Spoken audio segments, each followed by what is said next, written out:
ఆకుకూరల్లో మేటి మెంతి కూర, కూరగాయల్లో రారాజు వంకాయ. ఎందుకంటే విటమిన్స్ అన్నీ పుష్కలంగా ఉంటాయి కదండి. ఉల్లిపాయలు పచ్చిమిరపకాయలు వేగిన తర్వాత ఇందులో మనం ముందుగా ఇంకోటి ముఖ్యమైన విషయం ఏంటంటే మెంతి కూర ఆకుల వరకే కాదు, కొద్ది కాడలతో కట్ చేసుకోండి. చాలా రుచి ఉంటుంది, మనకు కూడా పీచు పదార్థం వస్తుంది. తర్వాత ఇవి కొద్దిగా ఈ ఉల్లిపాయలు పచ్చిమిరపకాయలు వేగాక మెంతి కూర వేసి కొద్దిగా పచ్చిదనం పోయేటట్టు కొద్దిసేపు వేపండి. తర్వాత ఇందులో గల్లుప్పు వేసాను నేను, సాల్ట్ కన్నా కూడా.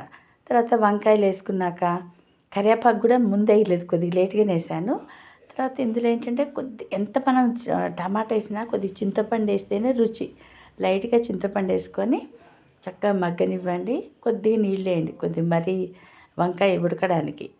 తర్వాత దీంట్లో ఇంకోటి ఏంటంటే అల్లం వెల్లుల్లి ఇట్లా వేయకండి, ఎందుకంటే మెంతి కూర ఫ్లేవర్ పోయిద్ది. అట్లా కాకుండా ఇలా చేసుకొని తింటే చాలా బాగుంటుంది టేస్ట్.